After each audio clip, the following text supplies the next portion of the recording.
2025 mid ரேஞ்சில் இருக்கும். ஆனால் இன்னும் எந்த ஒரு சேவிங்ஸும் ஸ்டார்ட் பண்ணலையா? எதில் சேவிங்ஸ் பண்ணலான்ற குழப்பத்தோட இருக்கீங்களா? அப்போ இந்த வீடியோ உங்களுக்காக தான். சேவ் பண்ணி வச்சுக்கோங்க. சேவிங்ஸாக மட்டும் இல்லாமல் வளர்ச்சியாகவும் இருக்கணும். அந்த மாதிரி சேவிங்ஸ் எதில் கிடைக்கும்? கோல்டா, ஷேர் மார்க்கெட், மியூச்சுவல் ஃபண்ட்ஸ், இல்லை லேண்டா? கோல்டு நல்ல இன்வெஸ்ட்மெண்ட் தான், ஆனால் making charges, jewellery maintenance, theft risk இந்த மாதிரி நிறைய இருக்கு. ஷேர் மார்க்கெட் ரிட்டர்னுக்கு கேரண்டியே இல்லை, ஆனால் ஸ்ட்ரெஸ்ஸுக்கு ஃபுல் வாரண்டி. மியூச்சுவல் ஃபண்ட் 1000 பேர் இருக்காங்க, இதில் யார் கரெக்டான அவங்க சூஸ் பண்ணுறதுக்கே நம்ம ஒரு வழி ஆகிடுவோம். லேண்ட் நிலையான சொத்து, மதிப்பும் அதிகம், மல்டிபிள் ஆப்ஷன் இருக்குது. ஷேர் மார்க்கெட், மியூச்சுவல் ஃபண்ட்ஸ் மாதிரி ஏற்ற இறக்கம் கிடையாது.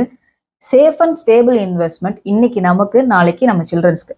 பட் நம்ம எங்கே வாங்குறோம், எந்த இடத்த சூஸ் பண்ணுறோன்றதை பொறுத்து தான் க்ரோத் லெவல் இன்க்ரீஸ் ஆகும். Schools, college, bus stand, railway station, hospitals இந்த மாதிரி ரெசிடென்ஷியலுக்கு ஏற்ற இடமா சூஸ் பண்ணணும். இந்த மாதிரி ஒரு லொக்கேஷன்ல தான் நம்மளோட சேஷர்ஸ் குரூப்போட new project MM city at Maraimalai Nagar.